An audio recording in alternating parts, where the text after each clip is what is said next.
Neste momento, fará uso da palavra o embaixador Ernesto Araújo, ministro de Estado das Relações Exteriores.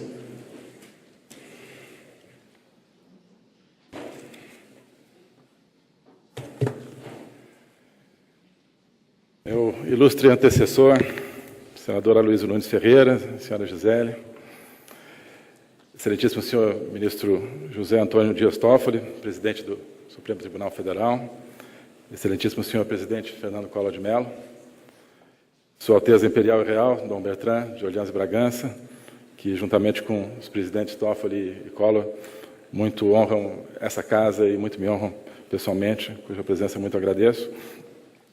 Excelentíssimo Dom Giovanni Danielo, Núncio Apostólico, excelentíssimos demais chefes de missões diplomáticas acreditados junto ao governo do Brasil, excelentíssima senhora Tereza Cristina, ministra da Agricultura, Pecuária e Abastecimento, excelentíssimo senhor Ricardo de Aquino Salles, ministro de Estado do Meio Ambiente, excelentíssimo general Carlos Alberto dos Santos Cruz, ministro da Secretaria de Governo, excelentíssima senhora Raquel Elias Ferreira Dodge, procuradora-geral da República, excelentíssimo senhor senador Flávio Bolsonaro, excelentíssimos demais senhores senadores, deputados, excelentíssimos senhores secretários executivos, excelentíssimas demais autoridades civis, militares, eclesiásticas, senhores embaixadores, minha mulher, Maria Eduarda, minha filha, Clarice, meus enteados, Joaquim e Pedro, minha mãe, Marilim, meu padrasto, Luiz Carlos, minha irmã, Lisméria, meu sogro, embaixador Luiz Felipe de Seixas Correia, grande chefe dessa casa, minha sogra, Marilu de Seixas Correia, meus queridos amigos, colegas. Inicialmente gostaria de agradecer muito vivamente as palavras tão amáveis do ministro e senador Aloysio Nunes a meu respeito. Agradeço muito tocado suas referências. E gostaria de dizer que a história sempre lembrará a sua condução sempre segura, serena, competente dessa casa em momentos difíceis, e queria dizer que tive muito orgulho em trabalhar sob sua chefia em temas importantes desse ministério. O senhor deixará um legado muito importante para o Itamaraty. Eu gostaria de começar com uma frase que é absolutamente fundamental para entender o que está acontecendo no Brasil. Eu vou dizer ela um pouco diferente do que vocês estão acostumados a ouvir. Gnoseste tenaleteia, kai realeteia, eleuterosei remas. Conhecereis a verdade e a verdade vos libertará. Essa convicção íntima e profunda animou o presidente Jair Bolsonaro na luta extraordinária que ele travou e está travando para reconquistar o Brasil e devolver o Brasil aos brasileiros. Nesse versículo de São João, há 3 conceitos cruciais para o pensamento humano e para a vida humana e para o nosso momento histórico. Nós temos gnosis, que é o conhecimento, aletheia, a verdade, e eleuteria, a liberdade. Aletheia, a tradução mais literal dessa palavra grega seria desvelamento, ou melhor ainda, desesquecimento. Leté é o esquecimento, né? Leté é o rio do esquecimento, que na tradição grega os mortos cruzavam para ir para o outro lado. Então, aletheia é cruzar o rio de volta para cá.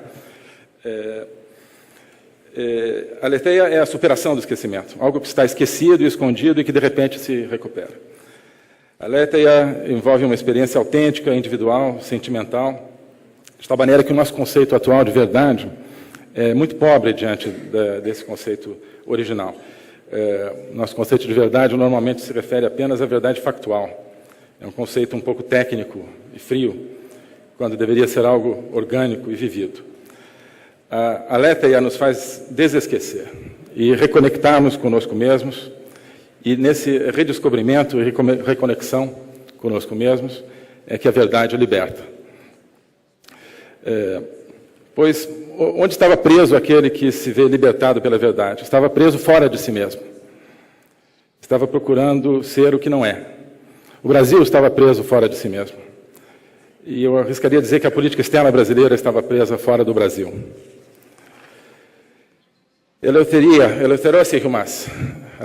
Eleuterosei humas. Eleuteria é outra palavra genial, criada pelos gregos.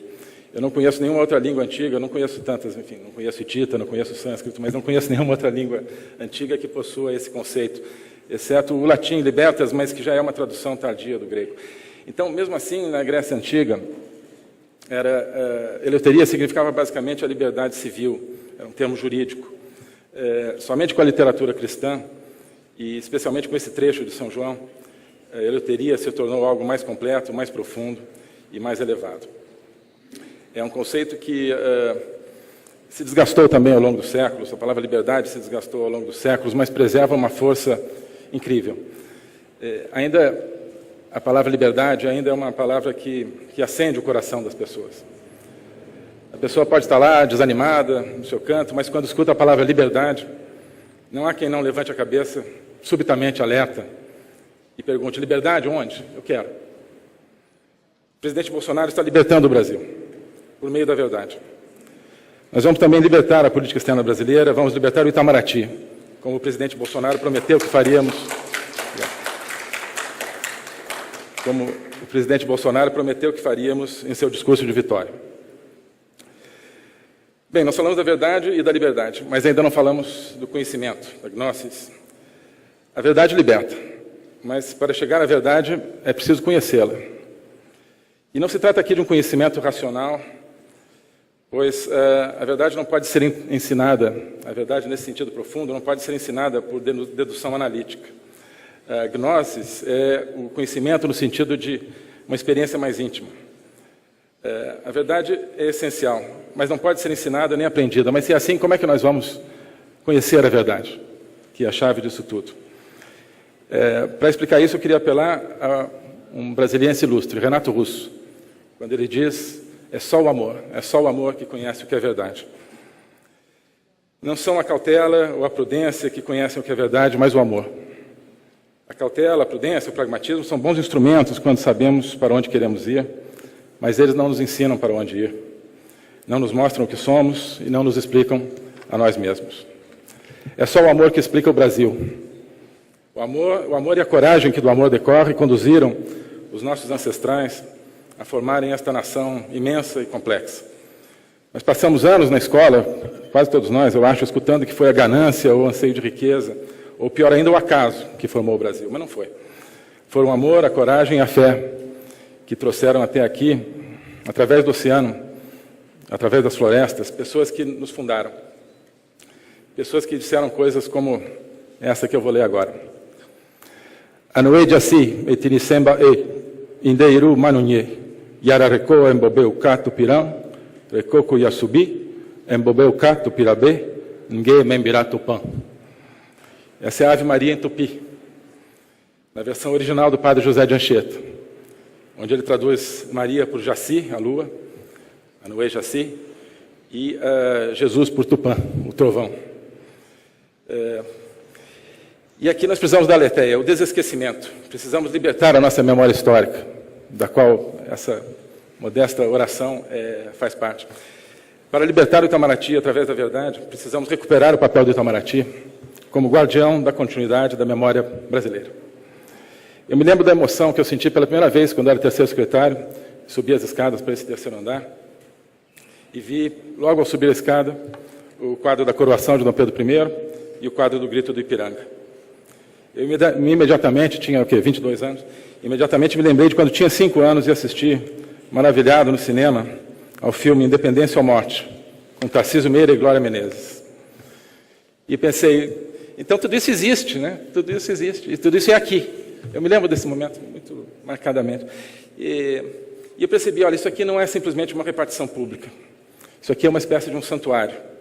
É uma espécie de túnel do tempo, onde os heróis estão vivos, os heróis famosos e os heróis anônimos, onde nós convivemos com os descobridores, com Alexandre de Gusmão, José de Anchieta, com Dom João VI, com os imperadores e as princesas, com os bandeirantes e os abolicionistas, com os seringueiros e garimpeiros e tropeiros que construíram essa nação, e até mesmo com o estranho caso de um barão monarquista que se tornou o grande ídolo da República. Eu não sei se alguns de vocês já tenham assistido, provavelmente, a um seriado espanhol chamado Ministério del Tiempo, que eu recomendo. E eu diria que o Itamaraty, em certo sentido, não é somente um Ministério das Relações Exteriores. é também um Ministério do Tempo. Como talvez nenhuma outra instituição no Brasil, nós temos a responsabilidade de proteger e regar esse tronco histórico multissecular por onde corre a seiva da nacionalidade. O presidente Bolsonaro disse que nós estamos vivendo um momento de uma nova independência. É isso que os brasileiros profundamente sentimos, e deveríamos senti-lo e vivê-lo ainda mais aqui no Itamaraty, onde a história está tão presente. Deveríamos deixar fluir por esses salões e corredores a emoção deste novo nascimento da pátria. Precisamos desesquecer e lembrar de quem somos, de quem estamos voltando a ser. Diz o lema do Barão, ubique patria memor. Normalmente se traduz como, em todos os lugares, lembrar-se da pátria. Mas aqui os senhores me perdoarão, um professor de latim frustrado, que nunca fui antes de querer ser diplomata, quer dizer que está errada essa tradução. Memor é uma primeira pessoa. Então, na verdade, em todos os lugares, eu me lembro da pátria. É um compromisso de vida pessoal, que cada um de nós assume, e não uma simples anotação na agenda. Onde quer que seja, eu me lembro da pátria. E eu me lembro da pátria que não significa simplesmente que quando estamos no exterior devemos pensar no Brasil. Significa, se nós pensarmos no conceito de aletheia, eu sinto essa verdade profunda que é a pátria. Eu sinto o que é ter uma pátria e lembrar-se da pátria, portanto, como uma verdade central. Essa verdade que liberta e que só se pode conhecer pelo amor.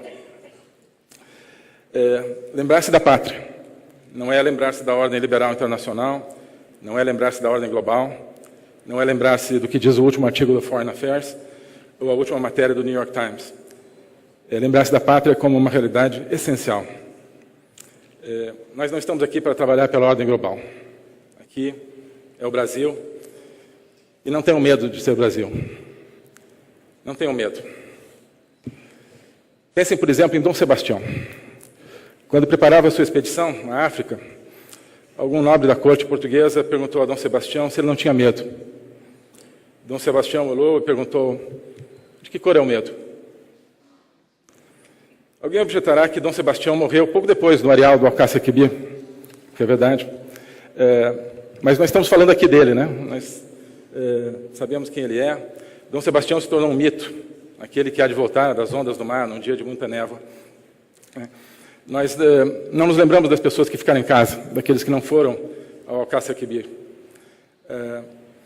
A aletheia que liberta está com os que foram, com os que seguiram a bandeira dos seus reis e dos seus santos, sem saber se iriam voltar, sem se importar se iriam voltar.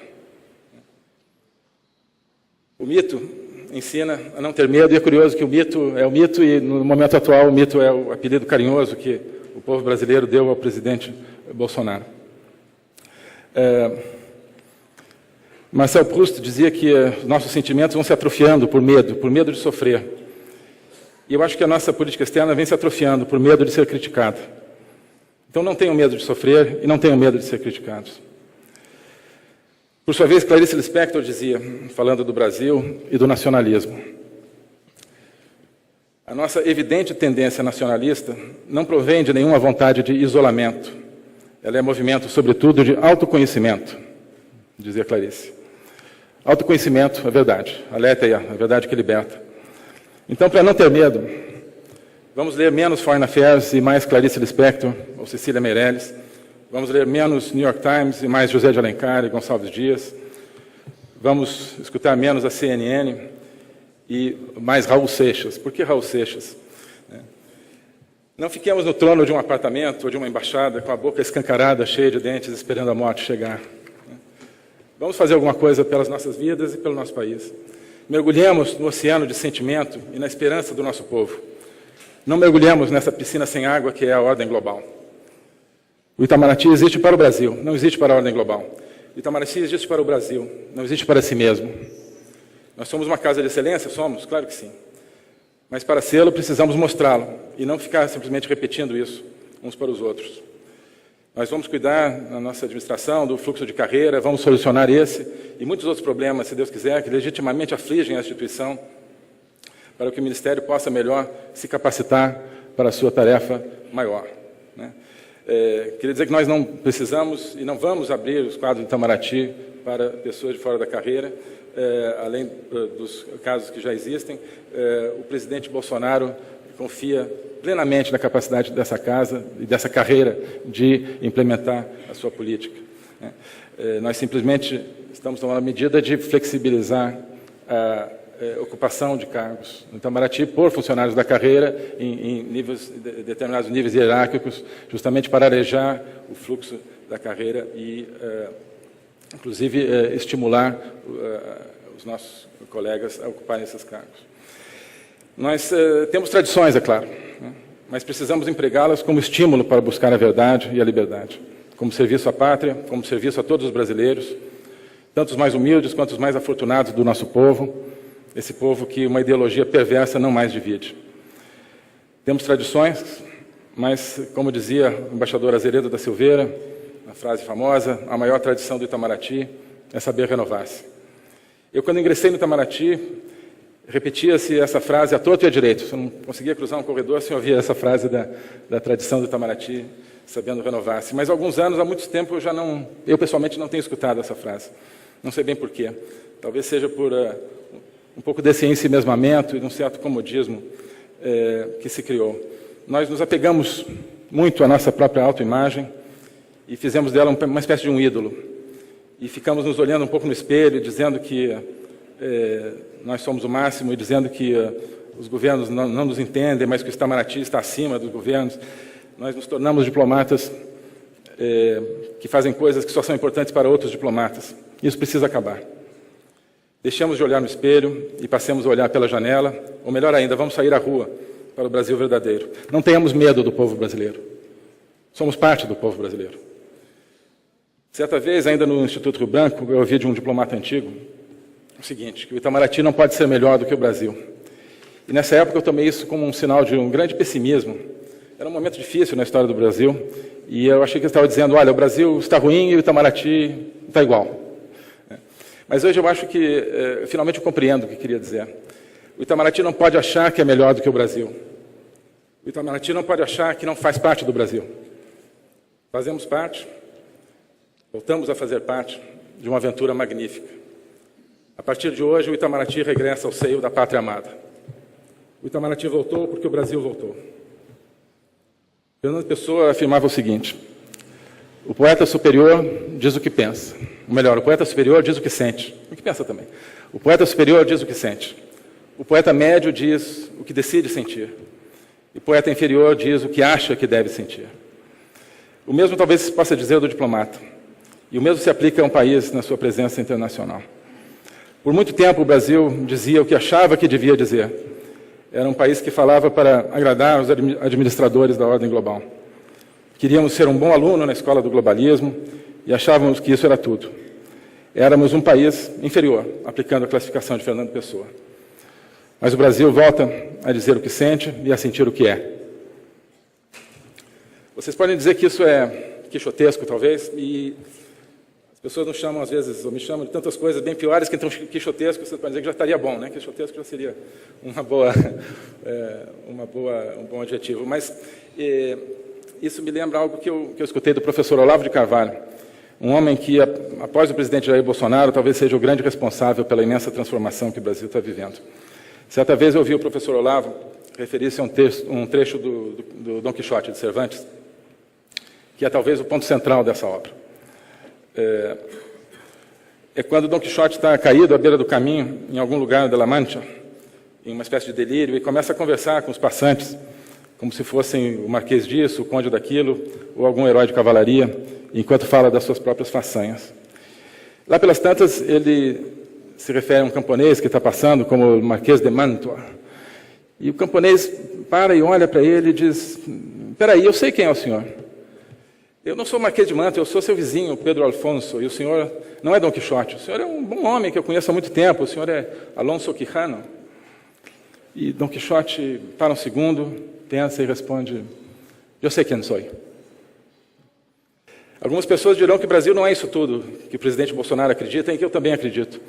Dirão que o Brasil não tem capacidade de influir nos destinos do mundo, de defender os valores maiores da humanidade, que devemos apenas exportar produtos e atrair investimentos, pois afinal somos um bom país, quieto e pacífico, mas não temos poder para nada. Dirão que o Brasil é apenas Alonso Quijano. Mas o Brasil responderá: eu sei quem eu sou. Eu sei quem eu sou. Somos um país universalista, é certo, e a partir desse universalismo queremos construir algo bom e produtivo com cada parceiro. Mas o universalismo não significa não ter opiniões. O universalismo não significa uma geleia geral, não significa querer agradar a todos. A vocação do Brasil não é ser um país que simplesmente existe para agradar. Queremos ser escutados, mas queremos ser escutados não por repetir alguns dogmas insignificantes e algumas frases assépticas, queremos ser escutados por ter algo a dizer. Nós buscaremos as parcerias e as alianças que nos permitam chegar onde queremos. Não pediremos permissão à ordem global, o que quer que ela seja. Defenderemos a liberdade e a vida. Defenderemos o direito de cada povo de ser o que é, com liberdade e dignidade, com a dignidade que unicamente a liberdade proporciona. Quem ama, luta pelo que ama. Então nós admiramos quem luta. Admiramos aqueles que lutam pela sua pátria e aqueles que se amam como povo. Por isso admiramos, por exemplo, o exemplo de Israel, que nunca deixou de ser uma nação, mesmo quando não tinha solo, em contraste com algumas nações de hoje, que mesmo tendo solo, suas igrejas, seus castelos, já não querem ser nação. Por isso admiramos os Estados Unidos da América, aqueles que hasteiam sua bandeira e cultuam seus heróis. Admiramos os países latino-americanos que se libertaram dos regimes do Foro de São Paulo. Admiramos nossos irmãos do outro lado do Atlântico, que estão construindo uma África pujante e livre. Admiramos os que lutam contra a tirania na Venezuela e em outros lugares. Por isso admiramos a Nova Itália, por isso admiramos a Hungria e a Polônia, admiramos aqueles que se afirmam e não aqueles que se negam. O problema do mundo não é a xenofobia, mas a oikofobia, de oikos, oikia, o lar. Oikofobia é odiar o próprio lar, o próprio povo, repudiar o próprio passado. É mais fácil não amar, não lutar, porque amar e lutar também significam sofrer. Significam, muitas vezes, não ser compreendido, significam suscitar o ódio, o desprezo, a inveja. Então, muitas nações, assim como muitas pessoas, optam pelo conforto e pela facilidade de não amar e de não lutar. Nós aqui não optamos nem pelo conforto, nem pela facilidade. Além da oikofobia, o ódio contra o próprio lar, deveria preocupar-nos também, cada vez mais, a teofobia, o ódio contra Deus. Há uma teofobia horrenda, gritante na nossa cultura, não só no Brasil, em todo o mundo. Um ódio contra Deus proveniente, sabe-se lá de onde, canalizado por todos os códigos de pensamento e de não pensamento que perfazem a agenda global. Para destruir a humanidade é preciso acabar com as nações e afastar o homem de Deus, e é isso que estão tentando, e é contra isso que nos insurgimos. O globalismo se constitui no ódio, através das suas várias ramificações ideológicas e seus instrumentos contrários à nação, contrários à natureza humana e contrários ao próprio nascimento humano. Nação, natureza e nascimento, todos provêm da mesma raiz etimológica, e isso se dá porque possuem entre si uma conexão profunda. Aqueles que dizem que não existem homens e mulheres são os mesmos que pregam que os países não têm direito a guardar suas fronteiras, são os mesmos que propalam que um feto humano é um amontoado de células, descartável, são os mesmos que dizem que a espécie humana é uma doença que deveria desaparecer para salvar o planeta. Por isso, a luta pela nação é a mesma luta pela família, e a mesma luta pela vida, a mesma luta pela humanidade, em sua dignidade infinita de criatura. Quando eu era criança, e adolescente também, ouvia muita gente dizendo: o mundo caminha inexoravelmente para o socialismo. Mas não caminhou. Não caminhou porque alguém foi lá e não deixou. Hoje escutamos que a marcha do globalismo é irreversível, mas não é irreversível. Nós vamos lutar para reverter o globalismo e empurrá-lo de volta ao seu ponto de partida. Nós queremos levar a toda parte o grito sagrado da liberdade, Eleuteria. Esse foi o primeiro grito de guerra do Ocidente, em seu nascimento, na Batalha de Salamina. Eleuterute patrida, libertai a pátria. Então temos aqui o barão dizendo: eu me lembro da pátria, eu trago a pátria de dentro do seu escondimento, eu vivo a pátria na verdade. E temos Ésquilo gritando pela liberdade: libertai a pátria, Eleuteria. Mas a Letéia e a Eleuteria só são possíveis pelo conhecimento da pátria, que se dá pelo amor. Um dos instrumentos do globalismo para abafar aqueles que se insurgem contra ele é espalhar que para fazer comércio e negócios não se pode ter ideias nem defender valores. Nós provaremos que isso é completamente falso. O Itamaraty terá, a partir de agora, o perfil mais elevado e mais engajado que jamais teve na promoção do agronegócio, do comércio, dos investimentos, da tecnologia. De fato, ao se distanciar do Brasil e do povo brasileiro, o Itamaraty havia se distanciado também do setor produtivo nacional. Pois agora estaremos junto com o setor produtivo nacional, como nunca estivemos. Nós não vamos mais apenas acompanhar os temas, como se diz no jargão antigo, o jargão daquele Itamaraty fechado ao povo. O Itamaraty não será mais um ministério que só fica olhando.